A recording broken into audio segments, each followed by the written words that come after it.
अगर अगले 5 मिनट में आपने मेरी बातों को और मेरी इस वीडियो को ध्यान से सुन लिया ना, तो ये गारंटी है और ये कंफर्म है कि भारत का चाहे यूपीएससी का पेपर हो, चाहे यूपी पीसीएस को हो, चाहे भारत के किसी भी राज्य का स्टेट पीसीएस का एग्जाम हो, एक प्रश्न जरूर आएगा और वो एक प्रश्न आप जरूर सही कर लेंगे। तो चलिए बिना समय बर्बाद किए मैं बता दूं कि राष्ट्रपति और राज्यपाल से संबंधित जो सबसे महत्वपूर्ण आर्टिकल है, अब जब मैं दोनों को साथ ले रहा हूं तो मैंने आपको बताया भारत में जो काम करने का तरीका सेंट्रल गवर्नमेंट का है, लगभग वही काम करने का तरीका स्टेट गवर्नमेंट का है। तो सेंट्रल गवर्नमेंट के सेंटर पे सबसे टॉप पे जो बैठे हैं वो हैं भारत के महामहिम राष्ट्रपति, और स्टेट के टॉप पे जो बैठे होते हैं वो होते हैं राज्यपाल। तो दोनों के आर्टिकल 80% सेम है, 20% का अंतर होता है। तो मैं आपको आसान तरीके से रटा रहा हूं और आप इसको एकदम बिल्कुल रटा रहा हूं, आप इसको समझ नहीं रहिए, आप इसको रटिए जैसा मैं कह रहा हूं। कुछ लोगों को लगेगा कि समझा रहे हैं कि रटा रहे हैं, तो आप देखिए, आप समझेंगे ही और बड़े अच्छे तरीके से। सबसे पहले आर्टिकल नंबर 52 से मैं शुरू करूंगा और नीचे तक जो जो बताऊं पहले आप उसको वैसे ही समझिएगा। आर्टिकल 52 के बगल में अगर मैं लिख दूं 153, तो देखिए 52 के बाद क्या आता है 153, 53 के बाद फिर क्या होना चाहिए 154 होना चाहिए, तो 54 के बाद क्या होना चाहिए 155 होना चाहिए। इस वाले को छोड़ दीजिए, फिर 56 के बाद 156 होना चाहिए, बिल्कुल है ना। फिर इसको छोड़ दीजिए, 58 के बाद होना चाहिए, आप ये उल्टा चलेगा, 58 के बाद होना चाहिए 157 क्योंकि इसको छोड़ दिया। 59 के बाद होना चाहिए 158 और 60 के बाद होना चाहिए 159, ध्यान से सुनिएगा। और 123 के बगल में मैं लिख दूं 213, और एक और चीज़ 72 के बगल में लिख दूं 161, ध्यान से समझ लीजिए। 213 ये क्या है 123 213। जो इधर राष्ट्रपति की बातें करेगा वो इधर राज्यपाल की बातें करेगा। और कितना आसान तरीका है ये आपको अभी 2 मिनट में समझ में आ जाएगा। आर्टिकल नंबर 52 कहता है कि प्रेसिडेंट ऑफ इंडिया, भारत का एक क्या होगा राष्ट्रपति होगा, ये कहता है आर्टिकल नंबर 52। तो आर्टिकल 153 क्या कहना चाहिए, हर राज्य के लिए क्या होगा एक राज्यपाल होगा, बिल्कुल ना। देखिए यही है, जैसा सेंट्रल काम कर रहा है ठीक लगभग वैसा स्टेट काम करता है, ये भारत की कार्यप्रणाली है।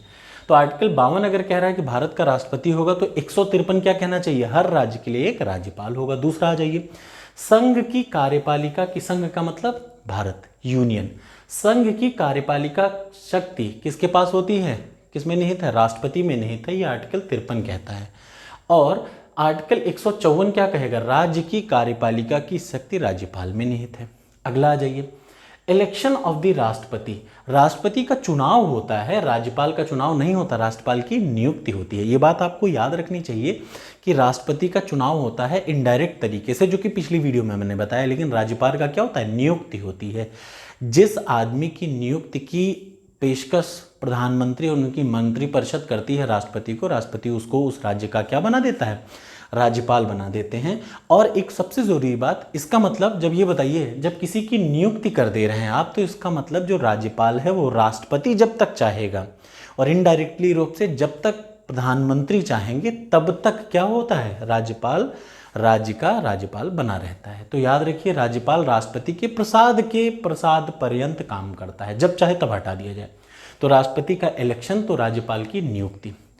जब मैनर ऑफ, किस तरीके से राष्ट्रपति का इलेक्शन होगा, ये आर्टिकल 55 कहता है। चूंकि राज्यपाल का इलेक्शन होता नहीं तो मैनर की बात ही नहीं आती।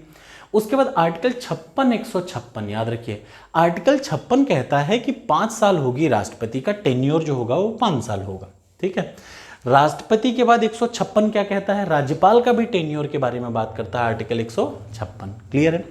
आर्टिकल 57 कहता है कि राष्ट्रपति के री इलेक्शन के लिए क्या एलिजिबिलिटी है, तो राष्ट्रपति को अगर दोबारा इलेक्ट होना हो तो उसके लिए क्या एलिजिबिलिटी है, तो ये बात करता है राष्ट्रपति के। लेकिन राज्यपाल की एलिजिबिलिटी, भाई निर्वाचन तो होगा नहीं, राज्यपाल का नियुक्ति होती है, चाहे आप कितना भी बार कर दीजिए।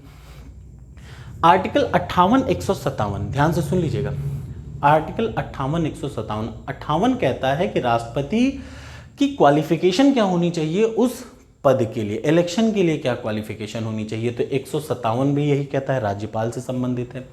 उसके बाद 59 158 कंडीशन क्या है राष्ट्रपति के ऑफिस की, तो 158 राज्यपाल के लिए सेम चीज कहेगा। फिर 60 कहता है कि ओथ, क्या शपथ लेता है राष्ट्रपति, तो राज्यपाल शपथ कैसे लेगा, 159 पे लेगा। ध्यान से सुनिएगा, राज्यपाल किस पे लेगा, 159 पे, राष्ट्रपति 60 पे। याद रखिए, राष्ट्रपति का इलेक्शन होता है तो राष्ट्रपति पर क्या लगाया जा सकता है, महाभियोग। इसका एक अलग से वीडियो बनाऊंगा, राष्ट्रपति पर महाभियोग आर्टिकल 61 के तहत राष्ट्रपति पर महाभियोग चलाया जा सकता है सिर्फ एक कंडीशन में, अगर वो संविधान का उल्लंघन करता हो तो, ब्रीच ऑफ कॉन्स्टिट्यूशन के केस में। अगला आ जाइए 123 213, ये दो आपको एकदम रट लेने चाहिए। आर्टिकल 123 213, 123 213, 123 क्या है? Power of president to ordinance. अगर ऑर्डिनेंस कोई है, अध्यादेश लागू करने की शक्ति राष्ट्रपति में है आर्टिकल 123 के तहत, तो राज्यपाल में 213 के तहत होगी। आसान है ना? जो राष्ट्रपति के पास पावर है 123 के तहत, वैसे ही राज्यपाल के पास पावर है 213 के तहत। और उसके बाद अगला आर्टिकल 72 161, राष्ट्रपति के पास भी क्षमादान की शक्ति है आर्टिकल 72 के तहत, और राज्यपाल के पास भी क्षमादान की शक्ति है आर्टिकल 161 के तहत। क्लियर हो गया? तो इतने आर्टिकल एक दूसरे से सीधे मैच करते हैं और ये बताते हैं कि भारत में जो संघीय कार्यपालिका है, ठीक वैसी लगभग क्या है, राज्य स्तरीय कार्यपालिका भी काम करती है। एक और आर्टिकल आपके लिए बड़ा जरूरी है, आर्टिकल नंबर 141। ये क्या है? ये सबसे जरूरी है कि राष्ट्रपति को अगर किसी विषय के संबंध में सलाह चाहिए तो वो किससे ले सकता है? सुप्रीम कोर्ट से कंसल्ट कर सकता है, लेकिन उसकी सलाह मानने को वो बाध्य नहीं है। तो कैसी लगी ये वीडियो? 5 मिनट की जरूर बताइएगा। Thank you so much. मेरे ख्याल से अगर आप इसको एक बार रिवाइज कर लेंगे तो सब रट जाएगा, हिंदी इंग्लिश दोनों में रट लीजिए। Thank you so much.